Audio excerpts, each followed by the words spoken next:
ಆ ಒಂದು ನೇಗಿಲಿನ ಶಬ್ದ 200 ವರ್ಷದ ಹಿಂದೆ ಒಂದು ಊರಿನ ಭವಿಷ್ಯವನ್ನೇ ಬದಲಾಯಿಸಿತು. ಇವತ್ತು ಲಕ್ಷಾಂತರ ಜನ ನೂರಾರು ಕಿಲೋಮೀಟರ್ ಪ್ರಯಾಣ ಮಾಡಿ ಈ ಒಂದು ಬೆಸಿಲಿಕಾಗೆ ಬರ್ತಾರೆ. ಆದರೆ ಯಾಕೆ? It began in a farmers field. ಸುಮಾರು 200 ವರ್ಷದ ಹಿಂದೆ ಒಬ್ಬ ರೈತ ತನ್ನ ಹೊಲವನ್ನು ಉಳುತ್ತಿದ್ದ. ಆಗ ಅವನ ನೇಗಿಲು ಮಣ್ಣಿನ ಕೆಳಗೆ ಇದ್ದ ಒಂದು ವಸ್ತುವಿಗೆ ತಾಕಿತು. ಅದು ಕಲ್ಲಲ್ಲ, ಒಂದು ಸಣ್ಣ ಮರದ ಸೇಂಟ್ ಆಂಟೋನಿಯವರ ವಿಗ್ರಹ. ಅದಕ್ಕೆ ಕೈ ಇರಲಿಲ್ಲ. ಅವನು ಅದನ್ನು ಮರದ ತುಂಡು ಎಂದು ಭಾವಿಸಿ ಮನೆಗೆ ತೆಗೆದುಕೊಂಡು ಹೋದ. ಆದರೆ ಆ ವಿಗ್ರಹ ಸಿಕ್ಕಿದ್ದು ಈ ಊರನ್ನು ಬದಲಾಯಿಸಲಿಲ್ಲ, ಅದರ ನಂತರ ನಡೆದಿದ್ದೇ ಬದಲಾಯಿಸಿತು. ಹಿಂದಿನ ತಲೆಮಾರುಗಳ ಪ್ರಕಾರ ಆ ರಾತ್ರಿ ಅದೇ ವಿಗ್ರಹ ಅವನ ಕನಸಿನಲ್ಲಿ ಕಾಣಿಸಿತು. ಮತ್ತೆ ಮತ್ತೆ ಅದೇ ಸಂದೇಶ.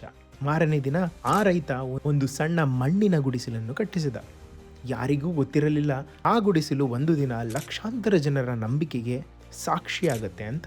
ಇವತ್ತು ಜೂನ್ 13 ಬಂದ್ರೆ ಕೆಲವರು ಕಣ್ಣೀರಿಟ್ಟು ಬರ್ತಾರೆ, ಕೆಲವರು ಭರವಸೆಯನ್ನು ಇಟ್ಟುಕೊಂಡು ಬರ್ತಾರೆ. 200 ವರ್ಷದ ಹಿಂದೆ ಒಬ್ಬ ರೈತ ನೇಗಿಲು ಹಿಡಿದಿದ್ದ. ಇವತ್ತು ಲಕ್ಷಾಂತರ ಜನ ಕೈ ಮುಗಿತಿದ್ದಾರೆ.